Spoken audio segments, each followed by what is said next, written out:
In these perilous times, see from current events how biblical prophecy is coming to pass in front of our eyes.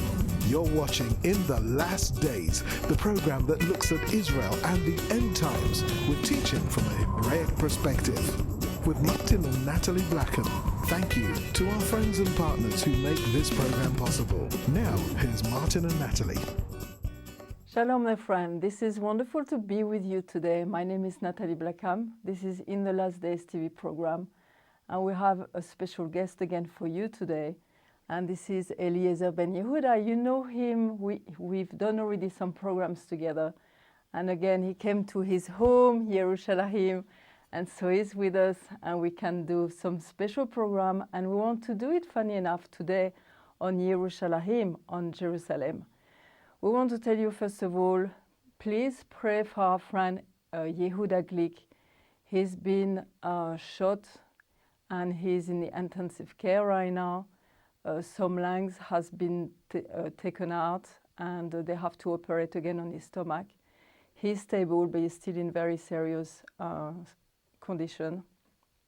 So please, when you're at home over there, just pray with us that everything will be fine, that he will be strong, have a strong body and a strong soul who wants to live, and we want to see him. He's doing some very special work, especially in Yerushalayim, in Jerusalem. So thank you for praying for him. And now, Eliezer, it's so wonderful to have you again. It's always a pleasure to be with you, you know. That's why whenever I come back home, I travel around the world, and I try to enlighten people about the heritage of the Jewish people and about the heritage of my own grandfather, who is responsible for reviving the Hebrew language. And when I come home to Jerusalem, I contact you and your dear husband, and I say, let's get together and let's enlighten people from Zion. Ki mitzion tetzeh Torah, Udvar Hashem Yerushalayim. For out of Zion comes forth the teaching and the word of the Lord from Jerusalem. So it's a great place to be here. Yes, and it's so nice that we decided today to talk about Jerusalem. Jerusalem, which is my hometown, because I was born here. But in a way, it's everybody's hometown. You know, the tradition in Judaism, and by extension, really, whatever is Judaism, everybody can have, you see. So one of the quotes that we use very often is that the Lord created the world with 9 measures of beauty. 8 he gave to Jerusalem, and 1 to the whole world beyond Jerusalem. So,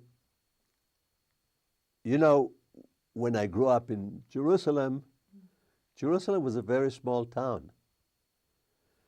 Now, today when I came here, and you actually have your studio outside of Jerusalem, in the hills, in a beautiful area, very high up in the mountains, and you can see all around you and be inspired. And today, when we came up here, you know, the sky was bright but cloudy, and so we traveled up into the clouds, you see. And when we finally got to the top of the mountain, we could see down into the valley, and we could see parts of the city of Jerusalem, because Jerusalem has grown by leaps and bounds since Israel recovered the entire city. And it is wonderful to see. It is really wonderful to see the development of the city, to see the returning of the exiles, to see the new homes of Arab people, of people from all kinds of places around the world, Christian people, Jewish people, and so on. So to come and see this, it's inspiring. And I thought that we ought to talk about Jerusalem. And we ought to talk about Jerusalem because it's very interesting to note that everybody is interested in Jerusalem, and everybody thinks that they should be in charge of Jerusalem. And sometimes I think that that's not really what they're interested in. They're interested more in who should not be in charge of Jerusalem. And who is it that should not be in charge of Jerusalem? The ones who made Jerusalem a name. The fact of the matter is that the Christians, Jerusalem is important to them, but you know, Jesus came about 2,000 years ago. And yet, for the first 1,000 years of Christianity, no Christian wanted to be in Jerusalem. The only time they decided they need to be in Jerusalem is when they heard that Muslims are in Jerusalem. And when the Muslims came to Jerusalem, they came because they heard that the Jews are in Jerusalem.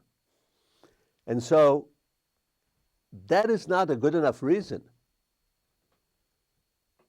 The reason to be in Jerusalem is because you want to be in Jerusalem.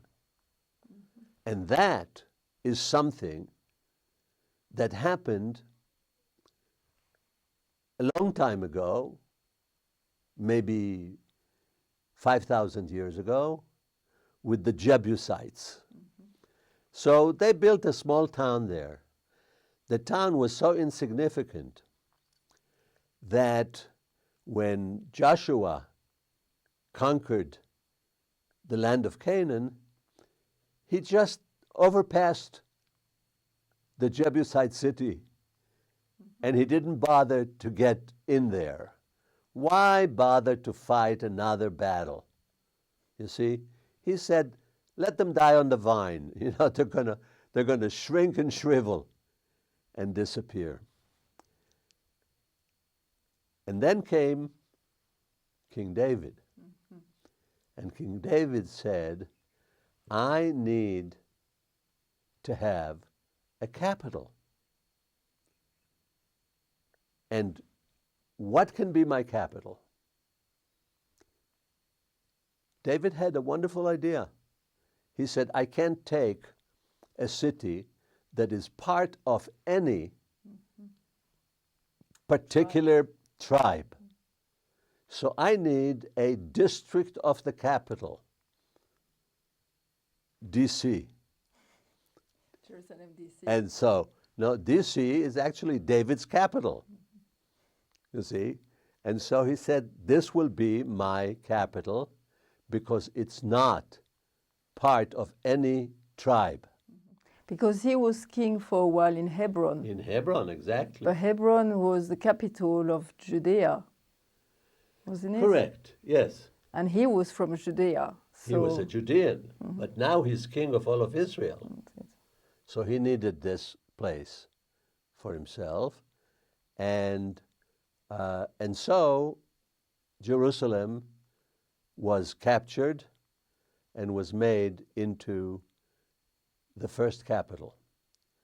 And then David decided that he's going to build a special shrine to the honor of God, the God who gave him the right to be king. And as you know, he said, the Lord said, no, you cannot do that because you have you have waged war. And he said, your son will be a peaceful king, and he will build the house. Which is interesting because his name Shlomo comes from Shalom. Yes. Yes, definitely. You see, that's the whole point. And again, it's like when he had him as a baby, he had to choose the name. So it's interesting how God can prophetically give the right name for a child. It Yes, is this something happens. important. In the Hebrew scriptures, this happens very often. Very, very often. So do you have the name? Can you give us a bit like Yeru, Shalahim? Yerushalayim, actually, the meaning of it is a city of peace, or in Hebrew, Ir Shalem. So it started out being Ir Shalem, and then the Ir became Yeru Shalem. And there are a number of interpretations as to why it's Yerushalayim and not Ir Shalem. And the most common is that the prefix Y at the beginning of the word with no vowels is the prefix of the future from Yihiyeh, you see. And so Yerushalayim will be seen in Jerusalem, you see. And it's part of the experience that dates back not only to David, but to Abraham. That Abraham, in the offering of Isaac, he said, the Lord will be seen in Jerusalem. And that's where Yerushalayim comes from. You see, so yes, it's Ir Shalem, but it's also related to the place, where Abraham offered his son. It's the place where God prevented him from slaughtering his son, and instead he said to him, the Lord will be seen in Jerusalem. I will be seen here.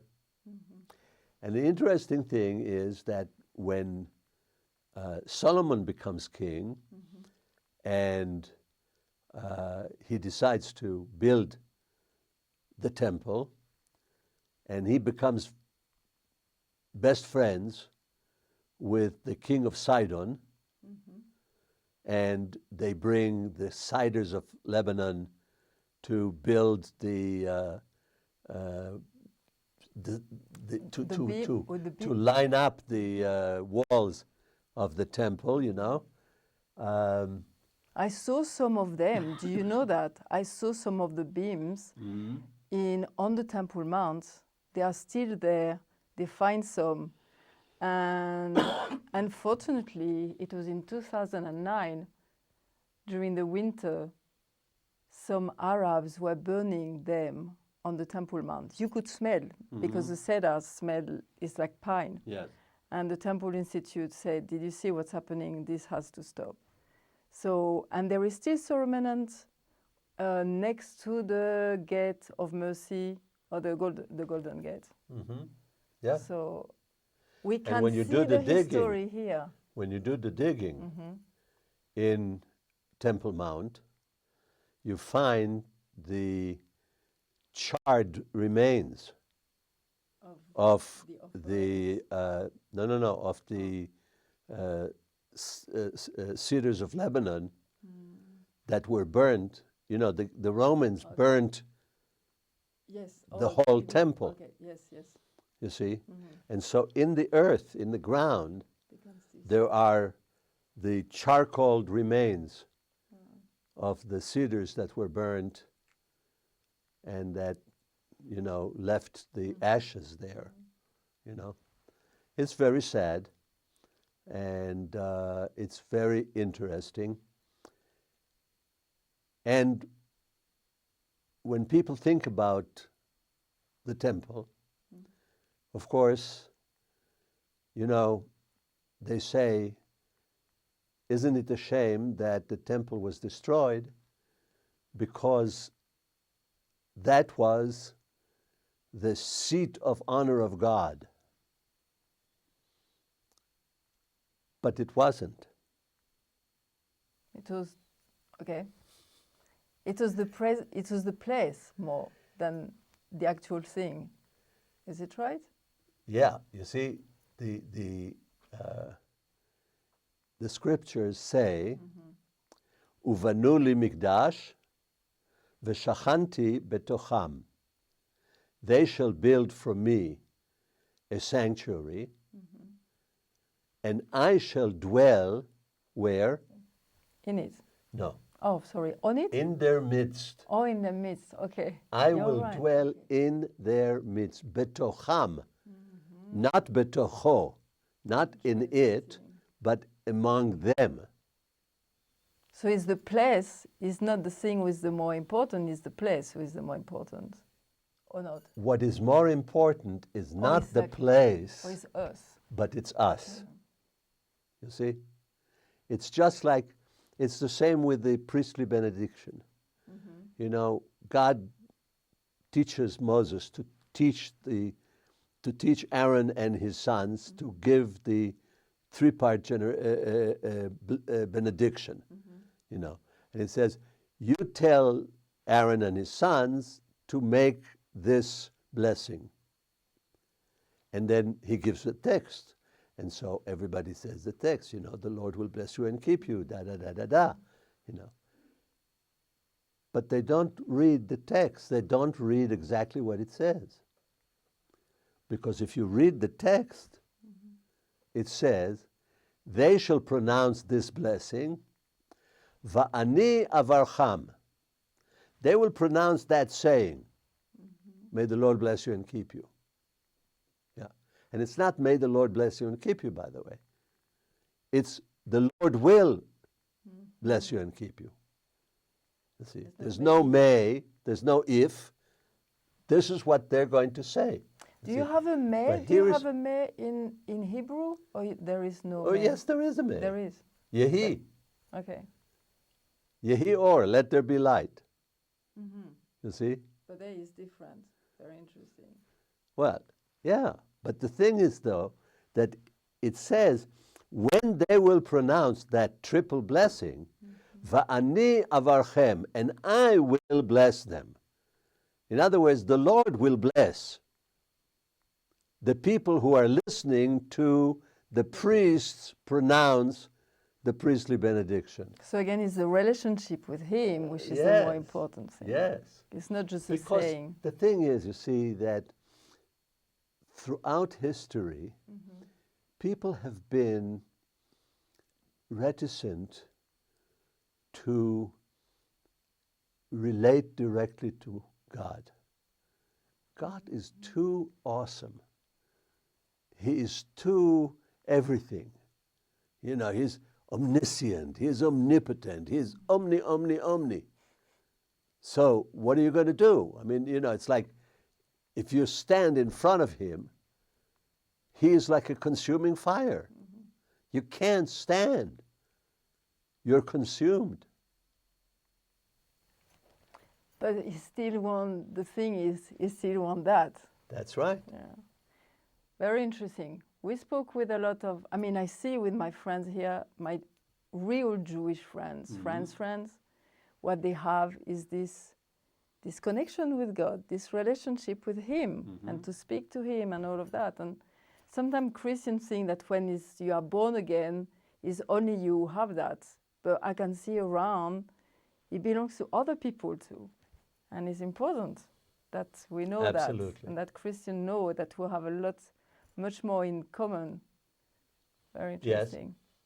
And it's And good. people might feel good in Jerusalem, in Jerusalem, because He's the place where He loves to be, and we can feel His presence. I heard some Exactly. Africans who come here, and it's refreshing for us to say, we come here, we hear about the war and all of that, but you know what?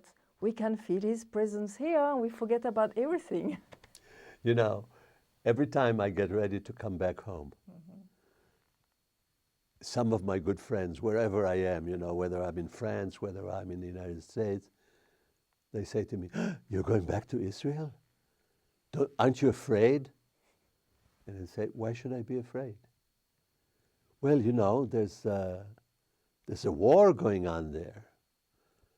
I say, "When was there not a war going on there?" True. You see? True. But yet, God told Abraham to go there, and God has made a covenant, which is a three-part covenant. It's between God and Abraham and the place. And it's very important. You cannot have that covenant without Zion, without Jerusalem. This is just the way it is. May many people hear it. May many people, Christian, Jews, politicians, may they hear that. May they hear that. Indeed. It's so important. Indeed. And it is the truth. And the people who claim that the Jews don't belong in Jerusalem, and that Jews, by the nature of the fact that it's only a religion, that they don't really deserve to have Jerusalem. It's a contradiction in terms.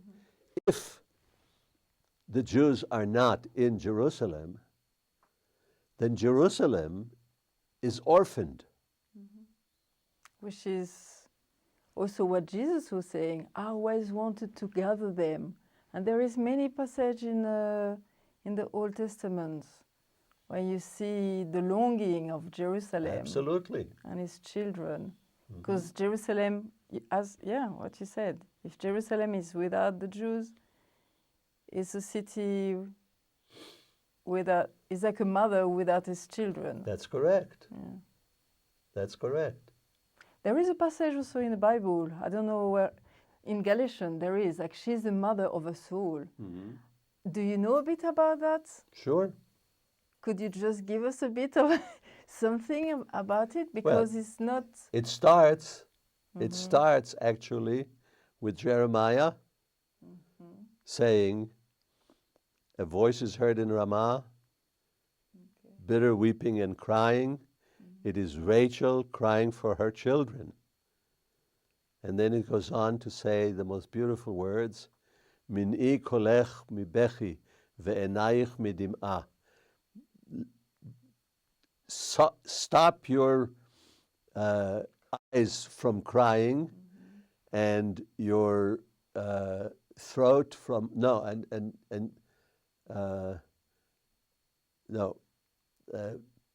prevent your throat from crying and your tears and your eyes from tearing.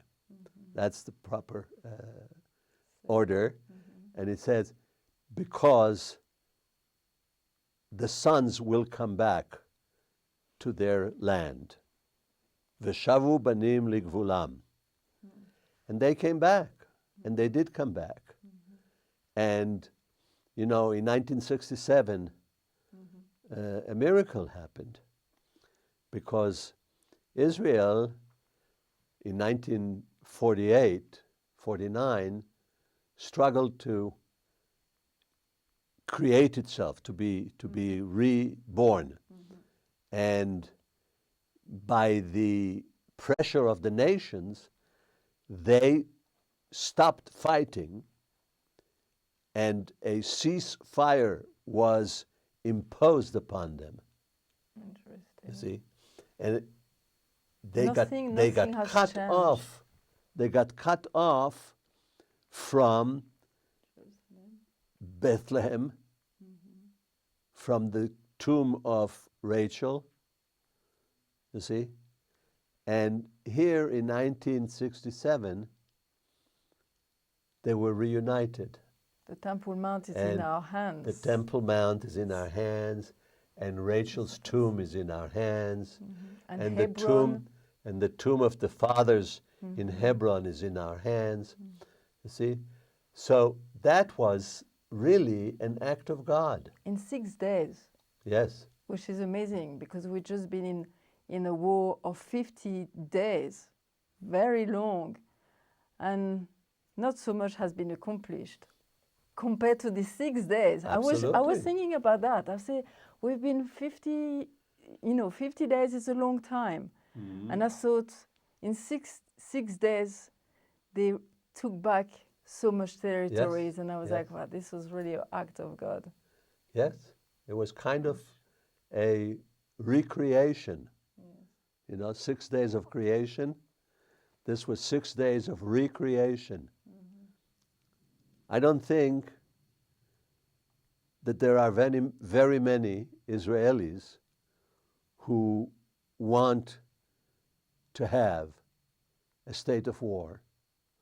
If it's a choice between having to stand guard or live in peace with a fewer miles, I know which way it goes. I know. You see, this is what's happening in Jerusalem. Thank you, Eliezer, for what you are saying. We will carry on next week because the subject of Jerusalem, is just amazing. And please, pray for the peace of Jerusalem. When we say pray, it's like seek the peace of Jerusalem. You ask God, who is your God, you say, what can I do today for bringing more peace in Jerusalem? And we all have a role to play into that. So from me and from Eliezer, we're saying shalom to you and see you next week. Bye. And don't forget, we're living in the last days. You've been watching In the Last Days, a TV program with Martin and Natalie Blackham, the program that looks at Israel and the end times with teaching from a Hebraic perspective. If you would like to financially support the program or find out about conferences, meetings, or ministry products, then please contact us with the details on your screen. Visit our easy-to-use website at www.inthelastdays.com and register for our free e-newsletter. Get the latest news from Israel, product information, online video teaching, or watch today's TV program at a time that's convenient to you. Thank you again, friends and partners, for making this program possible. See you same time, same station for the next program from In the Last Days.